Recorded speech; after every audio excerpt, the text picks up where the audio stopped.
Ma fiancée a éclaté de rire en me disant « J'ai mis des cacahuètes dans ton dîner pour prouver que tu simules ton allergie, tu es juste difficile. » Alors que ma gorge enflait, j'ai envoyé un SMS « Appelle le 15 ». Ensuite, j'ai remis l'échantillon de nourriture aux pompiers et j'ai déposé plainte pour violence volontaire avec arme.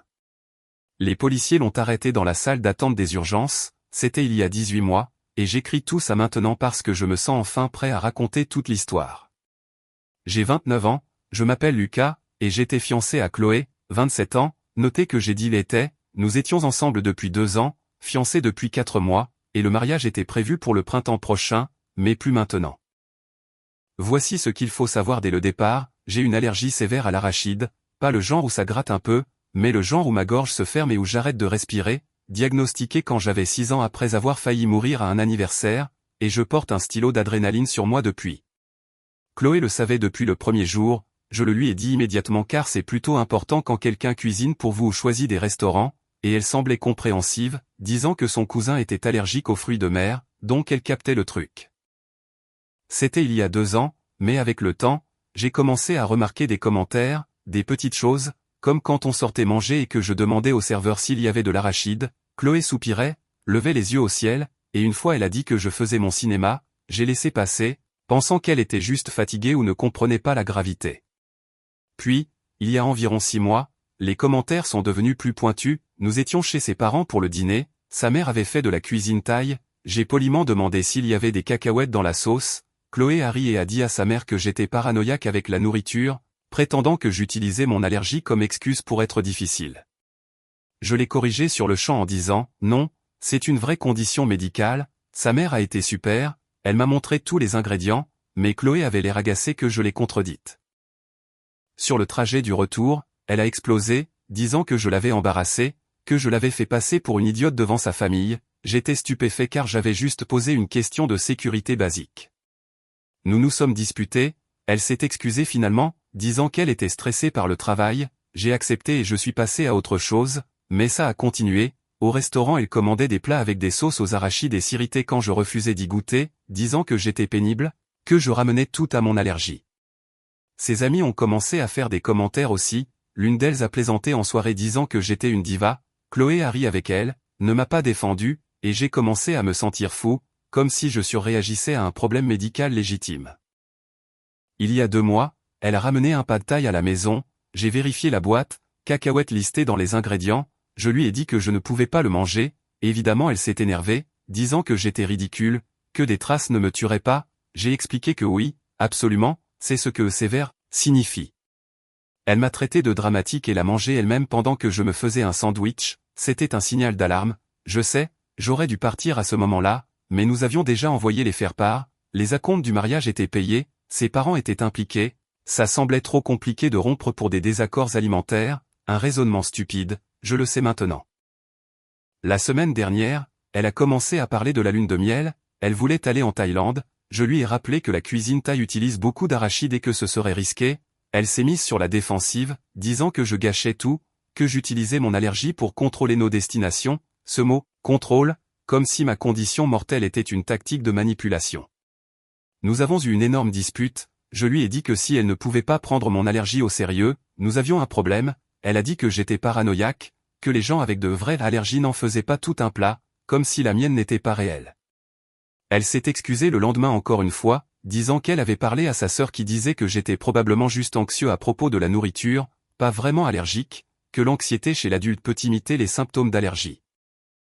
Je lui ai dit que j'avais cette allergie depuis 23 ans, ce n'était pas de l'anxiété, c'était un dossier médical documenté avec des hospitalisations et tout, elle a semblé accepter, a dit d'accord, qu'elle me croyait, je pensais que c'était réglé.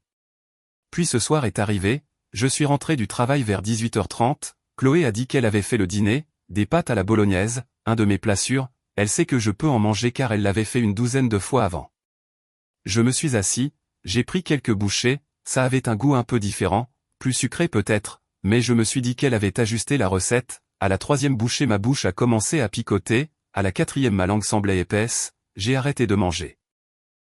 J'ai demandé à Chloé ce qu'elle avait mis dans la sauce, elle a haussé les épaules, disant les trucs habituels, tomates, ail, bœuf, herbes, ma gorge a commencé à se serrer, j'ai demandé à nouveau spécifiquement s'il y avait quelque chose de différent. Elle regardait son téléphone, a dit non, comme d'habitude, ma gorge enflait définitivement maintenant, je me suis levé, je suis allé chercher mon stylo d'adrénaline dans mon sac dans l'entrée, c'est là que je l'ai entendu rire. Je me suis retourné, elle me regardait, souriante, qu'est-ce qu'il y a, a-t-elle demandé, pas inquiète, amusée, il y a un problème avec la nourriture, ai-je réussi à dire, ma voix était bizarre, étouffée. Ah bon, elle a incliné la tête, où est-ce que tu fais encore ton cinéma, ma gorge se fermait, je pouvais le sentir, ce n'était pas de l'anxiété, c'était réel, j'ai sorti mon injecteur, mes mains tremblaient. Tu vas vraiment utiliser ça, a-t-elle demandé, pour des spaghettis, je l'ai planté dans ma cuisse, l'aiguille est rentrée, un soulagement immédiat a commencé mais pas suffisant, ma gorge enflait encore. J'ai mis du beurre de cacahuète dans la sauce, a-t-elle dit d'un ton décontracté comme si elle parlait de la météo, juste une cuillère pour prouver que tu simules. Je l'ai fixé, je ne pouvais pas assez respirer pour parler, tu vas bien, a-t-elle dit, tu vois, tu ne meurs pas, tu es juste anxieux. Je n'allais pas bien, l'adrénaline mais ce n'est pas un remède miracle, ça gagne du temps, j'avais besoin d'un hôpital. J'ai sorti mon téléphone, appelé le 15, je pouvais à peine parler mais j'ai réussi à halter mon adresse et le mot anaphylaxie, le régulateur a dit que les secours arrivaient, m'a demandé de rester en ligne mais je ne pouvais plus parler. Chloé m'a vu au téléphone, son sourire s'est effacé, qu'est-ce que tu fais, je n'ai pas répondu, concentré sur ma respiration, chaque souffle était une lutte, tu appelles les urgences ? Tu es sérieux là ? J'ai hoché la tête, réussi à sortir un sac congélation du tiroir, j'ai mis un peu de spaghetti dedans, preuve, elle a demandé pourquoi tu gardes la nourriture, sa voix a changé, moins amusée, plus inquiète. J'ai entendu les sirènes, intervention rapide, Dieu merci, Chloé a commencé à paniquer, c'est ridicule, tu vas bien, dis-leur que tu vas bien quand ils arrivent. J'ai secoué la tête, marché vers la porte, l'ai ouverte, 2 pompiers sont entrés rapidement, choc anaphylactique, j'ai croassé en pointant l'injecteur usagé sur la table. Ils se sont mis au travail immédiatement, masque à oxygène, prise des constantes, posant des questions auxquelles je pouvais à peine répondre, Chloé tournait autour, il va bien, il est juste anxieux, il fait ça souvent. Un des pompiers l'a regardé, madame, sa gorge est sévèrement enflée, c'est une urgence vitale. Ils m'ont mis sur un brancard, j'ai attrapé le sac de spaghettis, l'ai tendu au pompier le plus proche, preuve, ai-je chuchoté, elle l'a empoisonné, cacahuète, je suis allergique. Le visage du pompier a changé, il a regardé Chloé, puis moi, elle a mis des cacahuètes dans votre nourriture sachant que vous êtes allergique, j'ai hoché la tête, il a pris le sac, on emporte ça. Chloé nous a suivis jusqu'à l'ambulance, c'est de la folie, il surréagit, ne prenez pas cette nourriture, c'est notre dîner. Les pompiers lui ont fermé la porte de l'ambulance au nez. Dans le véhicule, ils m'ont posé une voie veineuse, plus d'adrénaline, corticoïdes, antihistaminiques, l'un des pompiers a contacté l'hôpital par radio, mentionnant l'échantillon de nourriture et un possible empoisonnement, l'autre m'a demandé si je voulais la police à l'hôpital, j'ai hoché la tête, oui, absolument. Nous sommes arrivés aux urgences, ils m'ont emmené en salle de déchocage, les médecins ont pris le relais, plus de médicaments, surveillance, ma gorge était toujours enflée mais les médicaments agissaient, je respirais mieux. Une infirmière est entrée, a demandé ce qui s'était passé, j'ai tout expliqué, elle a tout noté, l'air sombre, votre fiancé vous a intentionnellement donné un allergène ? Oui, c'est une agression, possiblement une tentative d'homicide selon l'interprétation du procureur. Tentative d'homicide, ces mots ont rendu la chose réelle. 2 policiers sont arrivés environ 20 minutes plus tard, un jeune homme et une femme plus âgés, je leur ai tout raconté depuis le début, les mois de commentaires, son mépris de mon allergie, le dîner de ce soir, ses aveux. La policière a demandé si j'avais une preuve autre que ma déclaration, je leur ai parlé de l'échantillon de nourriture, que les pompiers l'avaient, qu'il devait toujours être avec l'équipe du SAMU ou aux admissions. Elle est partie vérifier, est revenue 10 minutes plus tard avec le sac, a dit qu'il l'enverrait au labo pour analyse mais que ça sentait le beurre de cacahuète donc elle n'avait aucun doute. Le policier a demandé où était Chloé, j'ai dit probablement en route, elle n'arrête pas de m'appeler, je lui ai montré les SMS, il a contacté par radio les unités pour qu'ils la surveillent à l'accueil des urgences, disant que si elle se présentait, il l'interpellerait ici. Les policiers sont restés pendant que je faisais ma déposition formelle, notant tout, les heures, les détails, ces mots exacts, ils ont pris des photos de l'injecteur utilisé, de la perfusion dans mon bras, de mon bracelet médical qui indique clairement l'allergie à l'arachide. Environ 30 minutes plus tard, le policier a reçu un appel radio, il est sorti, est revenu 1 minute après, elle vient d'entrer dans la salle d'attente, a-t-il dit, les officiers l'amènent ici maintenant. Mon estomac s'est noué, elle est vraiment venue ici. La policière est restée avec moi, son partenaire est parti gérer l'arrestation. 5 minutes plus tard j'ai entendu des cris dans le couloir, la voix de Chloé, j'ai le droit de le voir, c'est mon fiancé, puis d'autres voix, policier, ferme et professionnel, madame, calmez-vous, vous êtes en état d'arrestation, pourquoi? Je n'ai rien fait, violence volontaire avec arme par destination, vous avez le droit de garder le silence. Sa voix s'est éloignée, il l'emmenait, la policière m'a regardé, elle est en garde à vue, il la transporte au commissariat. J'ai juste hoché la tête, n'arrivant pas vraiment à réaliser, vous avez bien fait de porter plainte, a-t-elle dit, ce n'était pas un accident, elle a admis ce qu'elle a fait. Les médecins voulaient me garder la nuit pour observation car l'anaphylaxie peut avoir une seconde vague, une réaction biphasique, il fallait s'assurer que j'étais stable. J'ai finalement regardé mon téléphone, 15 appels manqués de Chloé, des dizaines de SMS, les premiers étaient paniqués, tu vas bien? Réponds s'il te plaît, je suis désolé, puis ils ont changé, c'est une réaction exagérée, j'en ai à peine mis, tu en fais toute une histoire, puis la colère, tu vas vraiment à l'hôpital pour ça?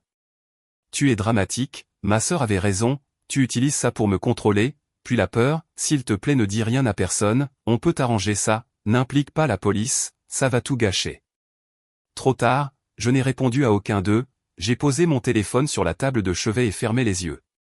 Environ 1 heure plus tard, une infirmière est entrée, a dit qu'il y avait la police dans la salle d'attente pour confirmer mon identité et poser quelques questions de suivi, j'ai dit d'accord.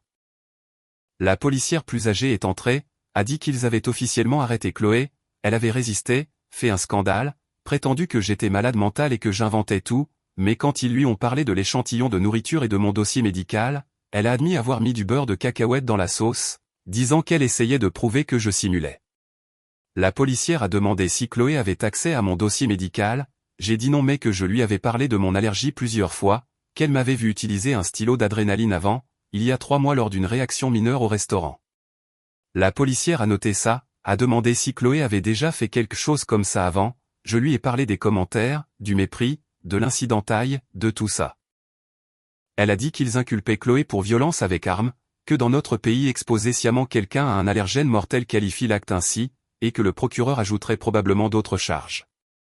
Chloé était en cours de traitement au commissariat, l'audience devant le juge aurait lieu le lendemain matin. La policière m'a donné sa carte, a dit d'appeler si je me souvenais d'autre chose et que je devrais passer au commissariat à ma sortie pour signer la plainte formelle, j'ai dit que je le ferais, elle est partie, j'étais seul à nouveau. Mon téléphone a sonné, numéro inconnu, j'ai répondu, c'est à propos de Chloé, voix de femme, plus âgée, sa mère, oui, qu'est-ce que tu as fait, en colère, accusatrice, ce que j'ai fait? Elle a essayé de me tuer, ne sois pas dramatique, elle a fait une erreur, elle a admis avoir mis du beurre de cacahuète dans ma nourriture, j'ai une allergie sévère, elle le savait, ce n'était pas une erreur, tu exagères tout, elle essayait de t'aider à surmonter ta peur, ce n'est pas une peur, c'est une condition médicale, Chloé a dit que tu as été contrôlant et paranoïaque, que tu utilises cette allergie pour la manipuler, j'ai raccroché, bloqué le numéro. 2 minutes plus tard, un autre appel, la sœur de Chloé, tu l'as fait arrêter. Tu te fous de ma gueule, j'ai raccroché, bloqué aussi, puis son père a appelé, je l'ai bloqué sans répondre. Une conversation de groupe est apparue avec les amis de Chloé disant que j'étais une horrible personne, que je détruisais sa vie pour une erreur, que j'étais vindicatif et cruel, j'ai quitté le groupe, bloqué tous les numéros, mon téléphone est enfin devenu silencieux. Un médecin est venu vers 23 heures, a dit que mes constantes étaient stables, l'enflure de la gorge avait diminué, que j'allais m'en sortir, il voulait me garder jusqu'au matin par sécurité, j'ai dit d'accord, je n'avais pas envie de rentrer chez moi de toute façon. J'ai envoyé un SMS à mon frère, Thomas, pour lui dire ce qui s'était passé, il a appelé immédiatement, elle a fait quoi? J'ai expliqué à nouveau, c'est une tentative de meurtre, c'est ce que l'infirmière a dit, où est-elle maintenant, en cellule, ils l'ont arrêtée, bien, tu portes plainte, déjà fait, bien, ne recule pas, je m'en fous si sa famille appelle, je m'en fous si elle s'excuse, elle a essayé de te tuer, je sais, tu as besoin que je vienne, non ça va, il me garde la nuit, j'arrive demain, tu ne devrais pas être seul pour gérer ça. On a parlé un moment, il était furieux, répétait qu'il n'avait jamais aimé Chloé, qu'elle avait toujours semblé bizarre, j'aurais aimé qu'il le dise plus tôt mais je comprends, on ne veut pas être cette personne-là. On a raccroché, j'ai essayé de dormir, pas vraiment réussi, je revoyais en boucle le moment où elle m'a dit ce qu'elle avait fait, l'expression sur son visage comme si c'était drôle. Vers 2 heures du matin, une infirmière est venue vérifier les constantes, a demandé si ça allait, j'ai dit physiquement oui, elle a dit qu'elle avait vu le rapport de police, qu'elle était désolée que ce soit arrivé, que les gens ne prennent pas les allergies assez au sérieux, j'ai apprécié. Le matin est arrivé, le médecin m'a laissé sortir vers 9 heures, a dit de faire un suivi avec mon médecin traitant, d'éviter les allergènes évidemment, de surveiller toute réaction tardive. Je me suis habillé, j'ai appelé un VTC, je ne retournais pas encore à l'appartement, mon frère était déjà en route, a dit qu'il me retrouverait chez lui. Je suis allé au commissariat d'abord, j'ai signé la plainte, fait une autre déposition, ils ont dit que les résultats du labo prendraient quelques jours mais que le test préliminaire montrait une présence claire de protéines d'arachide dans la sauce. L'enquêteur a dit que Chloé était toujours en garde à vue, son déferment devant le juge était prévu pour plus tard dans la journée, il a demandé si je voulais une ordonnance de protection, j'ai dit oui. Ils ont déposé une demande d'urgence, le juge l'a approuvée dans l'heure, Chloé ne pouvait pas me contacter ni s'approcher à moins de 150 mètres, l'enquêteur a dit qu'elle en serait informée à sa libération, si elle était libérée. J'ai quitté le commissariat, mon frère a appelé, il était à son appartement, j'y suis allé, il m'a accueilli à la porte, m'a serré fort dans ses bras, j'ai failli pleurer mais j'ai tenu bon. On s'est assis, il a fait du café, je lui ai tout raconté en détail, tu peux rester ici aussi longtemps que tu veux, a-t-il dit, je dois récupérer mes affaires à l'appartement, j'irai avec toi, on emmènera papa aussi, on prendra tout en un seul voyage, elle pourrait être là, ordonnance de protection, elle ne peut pas être là si tu y es, si elle se pointe, on appelle les flics. On y est allé cet après-midi-là, mon frère, mon père et 2 amis de mon père, des types costauds, juste au cas où. Chloé n'était pas là, l'appartement était saccagé, elle avait détruit certaines de mes affaires, jeté des vêtements partout, cassé de la vaisselle. Nous avons emballé tout ce qui était à moi, ça a pris environ 3 heures, chargé dans une camionnette, j'ai laissé ma clé sur le comptoir, le bail de l'appartement était à mon nom uniquement. J'ai envoyé un SMS au propriétaire disant que je résiliais le bail en raison d'une situation de violence conjugale, expliqué brièvement, dit que je couvrirais les pénalités mais que je ne pouvais pas rester là. Il a répondu le soir même, disant que vu les circonstances et le rapport de police, il annulait les pénalités et travaillerait avec moi pour finir le bail plus tôt, demandant si Chloé restait, j'ai dit que je ne savais pas et que je m'en fichais. Nous avons tout conduit à un box de stockage, je verrai la suite plus tard, mon frère m'a ramené chez lui, je me suis effondré sur son canapé. L'audience de Chloé a eu lieu pendant qu'on déménageait mes affaires, mon frère a vérifié en ligne, elle a été placée sous contrôle judiciaire strict en attendant son procès, elle est sortie le soir même mais l'ordonnance de protection était active, elle ne pouvait pas me contacter. Ça n'a pas arrêté sa famille, sa mère a appelé ma mère, lui a hurlé dessus, disant que je gâchais la vie de Chloé, que j'étais vindicatif et diabolique, ma mère lui a raccroché au nez, son père a appelé mon père, conversation similaire, mon père lui a dit que s'il rappelait, il le regretterait. Les amis de Chloé ont commencé à poster sur les réseaux sociaux, des messages vagues sur les fausses accusations et les hommes toxiques, je n'ai pas répondu, je n'ai même pas regardé après les premiers. Mes amis m'ont contacté, demandant si les rumeurs étaient vraies, je leur ai dit oui, Chloé m'avait délibérément donné des cacahuètes malgré mon allergie, que j'avais failli mourir, qu'elle avait été arrêtée, ils étaient horrifiés, solidaires, plusieurs m'ont offert leur canapé si j'avais besoin d'un endroit où rester. Le lieu du mariage a appelé, vérifiant notre statut, j'ai dit d'annuler tout, que j'abandonnais la compte, je m'en fichais, ils ont demandé pourquoi, j'ai donné une explication brève. La femme au téléphone s'est tue, puis a dit qu'elle rembourserait la compte intégrale, qu'il ne pouvait pas en bonne conscience garder l'argent après ce qui s'était passé, je l'ai remercié, le traiteur a fait pareil, le photographe aussi, apparemment la nouvelle se répandait, personne ne voulait être associé à quelqu'un qui empoisonne son fiancé. 2 semaines ont passé, l'instruction suivait son cours, j'ai dû témoigner, expliquer ce qui s'était passé. Chloé avait un avocat, un ténor que sa famille avait engagé, elle ne me regardait pas. Son avocat a essayé d'argumenter que c'était un accident, qu'elle ne connaissait pas la gravité de l'allergie, le procureur a sorti les SMS, ses aveux, les multiples fois où je lui avais parlé de la sévérité, le juge n'a pas cru à la défense, renvoi devant le tribunal correctionnel. Chloé a commencé à pleurer, sa mère était au fond, me foudroyant du regard comme si j'étais le méchant, j'ai quitté le tribunal, mon frère m'attendait dehors. On a déjeuné, je commençais à me sentir plus normal, moins comme si tout s'écroulait, mon travail a été compréhensif, m'a donné des congés, j'y suis retourné après 3 semaines, les collègues étaient solidaires, personne n'a posé de questions invasives. La vie a commencé à redevenir gérable, le procès a eu lieu 4 mois plus tard, retardé plusieurs fois, des trucs d'avocat que je ne comprenais pas bien. Quand c'est enfin arrivé, c'était rapide, 2 jours. L'accusation a présenté les preuves, l'échantillon de nourriture, mon dossier médical, le stylo d'adrénaline, le témoignage des pompiers, les SMS, ses aveux à la police. La défense a essayé de me peindre comme contrôlant, disant que je manipulais Chloé avec mon allergie, qu'elle essayait de m'aider à surmonter une peur irrationnelle. Mes dossiers médicaux ont détruit ce récit, hospitalisation remontant à 23 ans, documents de multiples médecins, tests d'allergie, tout. Le tribunal a délibéré pendant 3 heures, coupable de violence volontaire avec arme. La sentence est tombée, 3 ans de prison, dont 18 mois ferme aménageable et le reste avec sursis probatoire, plus une obligation de soins et un stage de citoyenneté sur les dangers médicaux. Ça aurait pu être pire, ça aurait pu être mieux, sa famille était outrée, a crié sur le juge, a dû être escorté dehors. Je ne me suis pas senti victorieux, juste soulagé que ce soit fini.